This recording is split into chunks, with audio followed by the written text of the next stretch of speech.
I am personally, I love Messi, and Hmm. but I have massive respect for what Cristiano Ronaldo has achieved when no one thought that he would achieve the kind of status he has achieved, or not just as a football player but also as a global icon. The way he has come up, but of course, moving on from there, do you follow, or do you follow Manchester United in particular? Is there a rivalry that goes into the house? You are someone else's fan. Your father is a Nah, fan. I would just, I mean, I'm Arsenal. But of course I follow Premier League and Manchester United. So, Okay, so what is the scene in the house when it's United versus Arsenal, or well, anything else? Dad would proclaim him as a neutral because Dad grew up during a time in which Leeds United were very good in England. Obviously, that's what was the big team back then. And then I think when he got older, it kind of faded. But for me, I grew up supporting all clubs as you did as a kid in a way. And then Dad said that you have to choose a club. He said, and I said, well, what do I choose? And I'm like 5 years old, 6 years old, and I supported Manchester United, Liverpool, Arsenal, Chelsea. Those are the four best teams in England. I'm a 5 year old, so I loved it. And then he said, you have to make a decision. And I said, okay, which one do I choose? And then he said, well, a lot of in Norway, a lot of Norwegians, they support Manchester United and Liverpool. And he's like, Arsenal is a bit different. And I said, okay, I'll choose Arsenal. And yeah, I mean, it's been a fantastic ride. And I started supporting them in early 2000s, which Arsenal were really good, conveniently enough, and with Thierry Henry and Patrick Vieira and the whole lot who Oh I my used to God. love. Yeah, You great. just touched old strings here. Like, I would like to tell you a very small story here. Mhm. So the reason why I followed Arsenal for close to 4 5 years was because of the two names that you just mentioned, Patrick Vieira. Yeah. I'm like one of the all-time legends, and also Henry. And I just used to love the way when he used to score a goal, and the commentators used to go berserk on that. The Yeah. the way they announced his name and all of that. And even with the FIFA games when we were used to play, I would always used to take, either I would take Arsenal, or I will take Real Madrid. So, but Yeah. that's for another day. Sticking to Manchester United, Marcus, share your views on the Manchester United under the regime of Eric Ten Hag. I mean, like, despite getting the players that he wished for, now what is stopping Hag from delivering? Because it's been quite a while since United has lifted the Premier League. I don't remember if they have ever lifted the trophy since Sir Alex Ferguson's departure. Yeah, they certainly lifted the trophies, but they haven't lifted the Premier League trophy, which is obviously what we had come to associate Premier League with, was Manchester United pretty much winning it all the time. And it's never easy finding a replacement for someone as iconic as as uh as Sir successful as Sir Alex Alex. Ferguson, of course. And then you see now things are coming into the foray, and I think things have been revealed as to how quickly the Ineos group and Sir Radcliffe have come in to change things and really brought in a sporting director looking to be, or sorry, brought in a CEO looking to bring a sporting director, looking to be Ashworth, and etc. Then you see actually how poorly things have been run so far. And the thing with football is that a manager is one part of a bigger club. And yes, a manager has a vital part, but it doesn't end all or be all with the manager. He needs support, and that's not to say that managers should not be scrutinized. And we see that because they get fired and the rate at which they do so is increasing. But it's more so about where does it start from the very top? And that starts with owners. It starts by what kind of precedent you set from a culture wise. An extension of that is the people you put in. And so things things work with one another in combination. If you have a poor stadium, people say, yeah, but what's the stadium got to do with that? Or what's it to do with the fact that they've brought in all these players? Yeah, but you can do all that. But if you don't have the foundations in place, and that's what Manchester United perhaps have been lacking, are those sort of people to really run a successful organization. And that's what you can't forget is that yes, you have those 11 players on the field and the manager, but there's so much more beyond that. And that needs to be figured out. And that's why you see when Radcliffe and them come in, that's where they're starting, right? That's where they're starting to build the right pillars and the foundations. And that's where Manchester United seem to be headed. They seem to be having a good sort of direction, and the Glazers will be very best pleased. They still keep a majority of the stake, Yeah. while they have someone coming in who's vesting money, taking over the sporting matters. And if they do well, that only reflects, that only earns them more, I guess, from the Glazers' perspective, depending on what their priorities are. But that could only, work for their benefit as well. So with the kind of I won't say the reasons that you pointed out behind Manchester United's low, at least for the past decade or so, but do you really see them winning a title in the coming years, or do you see them there but not there yet? Well, they do have. I believe that their squad was the most expensive in the world right now in terms of value or what they were bought for. So by all accounts, you should you should be getting something back for that money. They're now in a bit of run of form. Are they where City are, for instance? Far from it. Are they from that very top where Manchester United and their fans and those in the club see themselves as? No. So I don't think that they're strong enough to win the Premier League. And you see that you need a spectacular season to compete with someone like City. Take it from an Arsenal fan who is hoping that that might have been the case last year. But cups you can win. Of course, there's less to it. That's why it's so impressive, I think, with the Premier League. It's over 38 games in the toughest league in the world. But we've seen it even, we look back at a toxic time under Mourinho, he still won cups. He won the Europa League, I think the Carling Cup or the FA Cup as well. Yes. So those are certainly chances, but in order to compete with Premier League, the Champions League as well, you need a bit more, X factor. And that's to do with recruitment as well, because I think some of the money they spent doesn't necessarily equate to more output either, or more quality.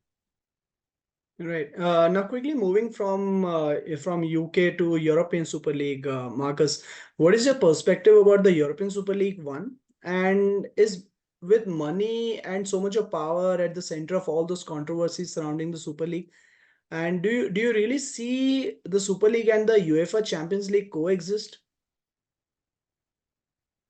I mean, that's a good question, but I think you see with the new Champions League format, they're trying to merge the two so that when you have the quota that brings the new team in based off historic performances, it's a version of the Super League, right? Yeah. And so there, it's interesting how that sort of expresses itself in different forms. Something as defined and as separate as the Super League, then you obviously have challenges with how that might be.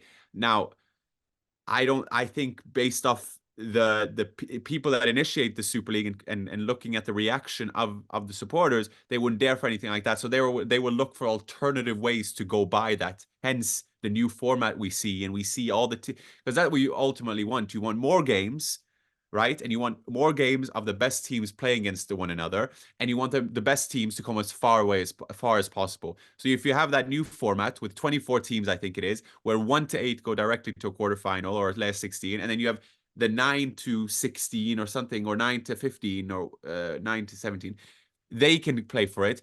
You're already opening up the field for that to happen.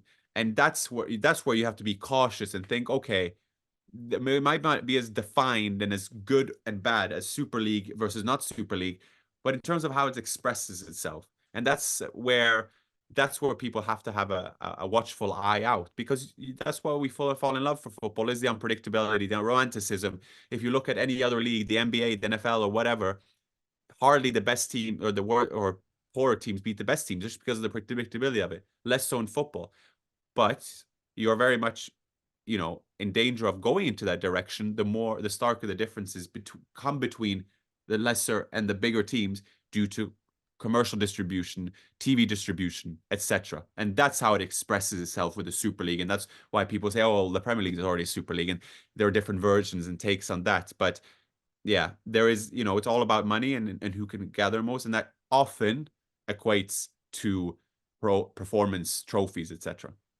But I just wanted to know that, your footballing career, the professional football career, I would say from an outsider point of view, ended very quickly. Now you have moved on to various business ventures as well, mostly into the marketing, football marketing stuff. So how did this transition happen, and what has that taught you? Well, for me, it was a case in which I came to an age in which football was my entire life. It still is in many ways. But I think you realize when you're 18, 19, whether you're going to become Arsenal or Real Madrid captain or not. And so you need a bit of a self-awareness in the sense that, okay, I might not become that good, But even still, it doesn't mean that I wanted to end with football. I also knew, and I was always encouraged by that, by my parents, to have an education. And so I thought, what better way than to go combine the two? And the best place to do so is college in America. And so I pursued that route. I was fortunate, also, I mean, qualified, I guess, to go to Duke University, which was a great combination of great athletic facilities and great academics. The facilities I would compare to any Premier League ground, and I visited them. I visited a lot of them, fortunately, through my job right now.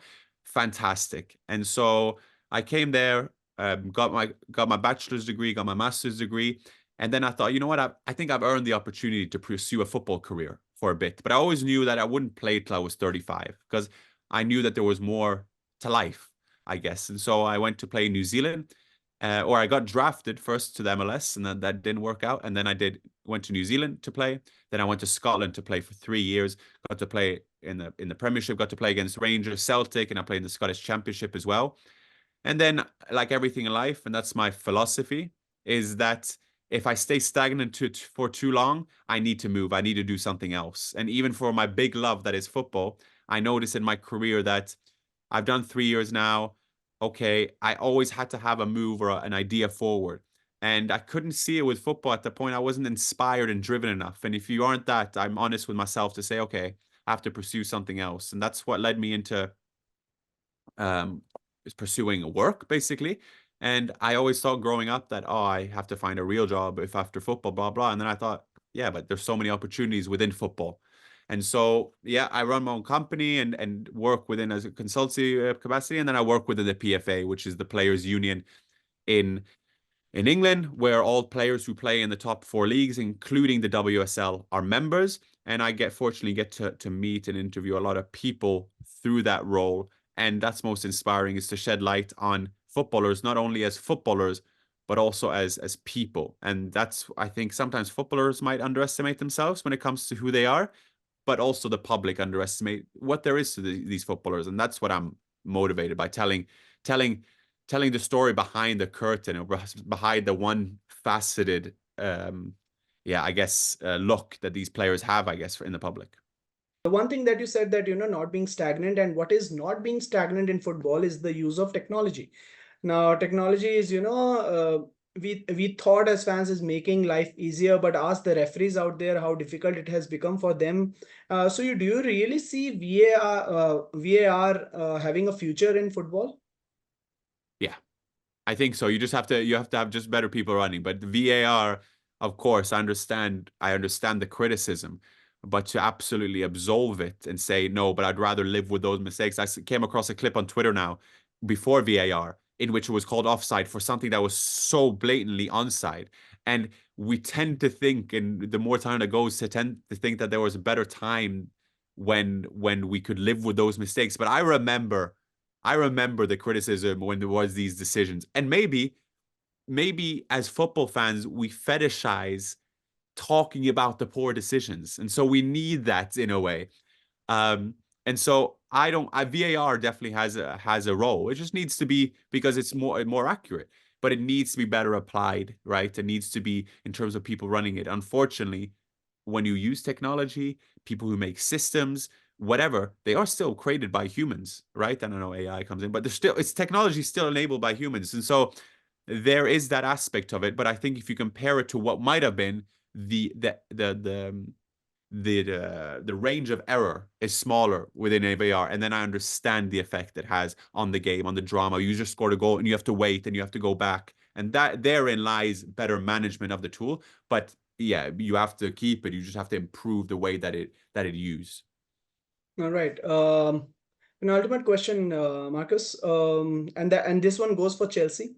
Mhm. Now, do you see is Chelsea going in the right direction under Todd, and also can Mauricio turn things around for them? Yeah, I mean it's a big project. Pochettino's come in the midst of that. You have some owners coming in that maybe are familiarizing themselves with the European football and the market and how it comes to be. It's certainly been unconventional the way they've gone by it, and with the long term contracts and the amortization that comes into it, and what have you. But it's not easy. Like money doesn't equate to necessarily to gel things together. If you had managers last year who came in and you had Graham Potter, then you had Lampard and whatnot, you're managing 40 different players. So that in of itself was an issue. And then you're able to trim the squad, but then you've also bought a lot of young players. And that is tough as well to get them together, that they have a lot of great talents and with players with great potential, undoubtedly. But creating a team out of that, that's tough. And that's why you can say with Guardiola and you can say with City, well, they bought themselves to it, whatever. You still have to create a team. And that's why Guardiola will go down as one of the best managers of all time, is it the way he's done so. Yes, he's had money, I understand, but he's created a team nonetheless and evolved the game.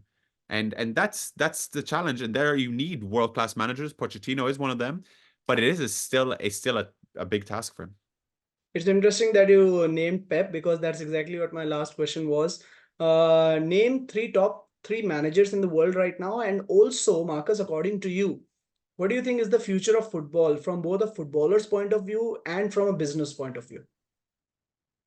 Top three managers, I'd say, or right now, I mean, Klopp and Guardiola are two I love. I would love to play under someone like Klopp, and then I will have to bring in the third, even though I'm Arsenal and Arteta, but Xabi Alonso. And Xabi Alonso is so much promise. I still am curious to see, because he's early on in his training career, to see, I've no doubt. I mean, what he's done with Leverkusen is unprecedented, right? So I would like to see how his career evolves. He's a smart guy, he's a reflective guy in terms of how he builds his career, in terms of what the kind of manager he is. I think what is so great about him is he's a great blend of the different coaches he's played under, possession-oriented, positional, but also pragmatic enough to defend well. Maybe a bit of Mourinho, maybe a bit of Guardiola, Ancelotti, etc. And then as for how football is moving, footballing wise, I would say one thing, and that is fixture congestion. I think you have to protect the players, because if you don't protect the players, the entertainment value of football is damaged. And so that's why I understand with people wanting to play more and more games, you're inadvertently hurting your product. I understand that you're trying to press the last commercial juice out of your players, but you're compromising the value, because if you players are playing 60, 70, 80 games, I don't know, despite technology improving, it's a different time. The demands of playing are so tough now. So that's what you have to worry about. And that goes from men's and women's side, where there is more ACL injuries than ever. And from a business side, I'm curious to see with how we go about consuming the sports. At the end of the day, football is competing with a lot of other different entertainment properties, and that doesn't have to necessarily equate to football or sports even. And so how we consume sports and how they facilitate for that. One thing is in America, where I think they've come far, but there's a difference between American fans and UK fans, or especially UK fans, but European fans.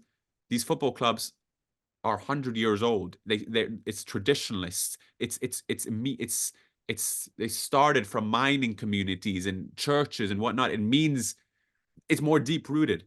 In America, maybe more innovation is more celebrated. I'm curious to see how we go by that in European football, especially where a lot of American owners are coming in and probably have that in mind. But there needs to be a balance. Well, manage the players, protect the players, because at the end of the day, it's the players who are running this great game. Well, Marcus, thanks a lot for your precious time, and we truly, truly thank you from the bottom of our hearts for giving us your time, and also to Jan as well for giving the time, because we feel that these conversations, the more organic they are, the more beautiful it become, and the fans get a chance to connect. And that is what we are trying to do over here. We are trying to connect with the fans through people who have played the sport, through people who have experienced the sport, and that's what we love to do. So once again, thanks a lot for your time, Marcus, and we wish you all the best for your future endeavors. Thanks, Abby. I appreciate it, and well interviewed, and I look forward for it to come out. Same here. Thanks, Marcus.